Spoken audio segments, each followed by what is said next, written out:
would have eventually spread and consumed the nomination. Let's bring in right now Senator Chris Coons. He's on the Judiciary Committee from Delaware. Senator, help me out here. You had somebody in front of the Judiciary Committee saying that he was not comfortable. He was not comfortable disagreeing with a congressional dictate or a presidential dictate that would ban people from entering the United States because of what color they were, because of what race they were. Help me out here. I'm just a dumb country lawyer, but that certainly seems to be abnormal and certainly against all American values that we've promoted for, 100, 150 years at least.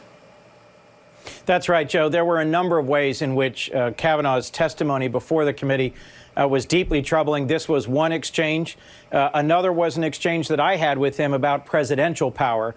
Judge Kavanaugh, in a speech to the American Enterprise Institute just 2 years ago, volunteered when asked that of all the cases in American history, was there any one that he would overturn? He paused for a moment, sort of looked at the camera. There was a pregnant pause. Everyone chuckled. And he said, no, wait, there is one. And he didn't say the Chinese exclusion cases. He didn't say Korematsu. He didn't say Buck v. Bell. These are 3 cases taught to first-year law students that haven't been overturned, that are just despicable cases that expressed previous attitudes of discrimination.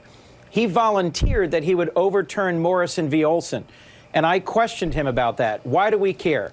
Because in Morrison v. Olson, the Supreme Court in 1988 said that the independent counsel statute was constitutional.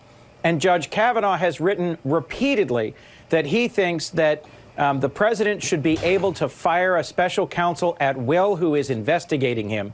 This is directly relevant. And the nominee, Judge Kavanaugh, wouldn't disavow his statement that out of all the cases in American constitutional history, the one that he'd like to, as he said, put the nail in the coffin is Morrison v. Olson.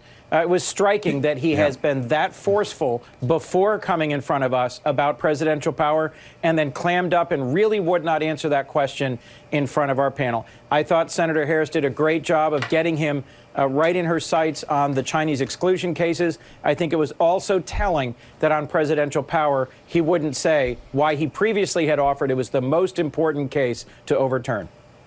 Nick Confessori is here, and he's got a question for you. He's from the New York Times. And if you want to ask him who wrote the op-ed, you can do that. But first, Nick, I want to talk about another thing that happened over the weekend really quickly. Get your take before you go to Senator Coons. And that is this 17-year-old kid who was actually pulled off of stage and thrown back into a room with police officers and the Secret Service simply because he did not applaud loudly enough or seem energetic enough for President Trump. I can't think of any precedent. Am I missing something here? You now can be detained by the Secret Service for not cheering loudly enough for the President of the United States? Well, Joe, it's fine for the president to want the people in the backdrop of his rallies to be big supporters. It is total crazy town to drag a kid who's kind of raising an eyebrow and throw him in the pen with the Secret Service and make him think he's in deep trouble.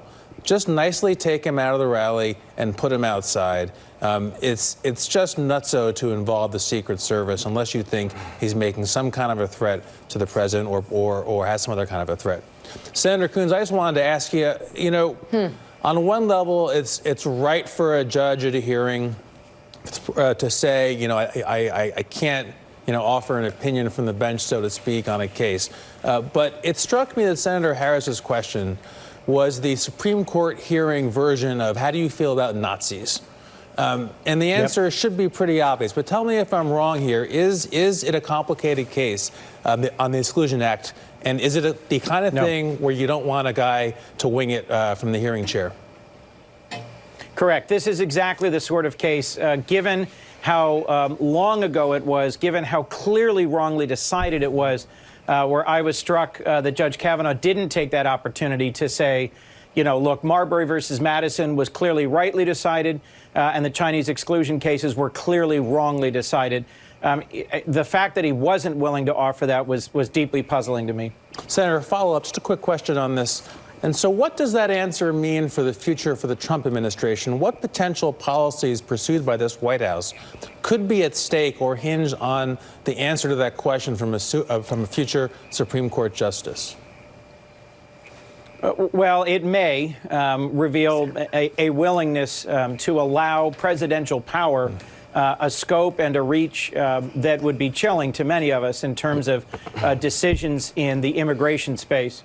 As I referenced earlier in talking with Joe, I think his views on whether or not a president has to respond to a subpoena or can block an investigation by firing a special counsel whose investigation he resists or does not like is also chilling. There's a number of other areas where other members of the committee pressed him and similarly did not get a satisfying answer. So I think Judge Kavanaugh, for all his excellent credentials, is someone who has legal opinions and ideas that are well established and have been shared publicly recently that should give everyone watching real pause. All right, Senator Chris Coons, thanks so much for being on the show. I agree with that. I was open-minded, Joe, about this, the system of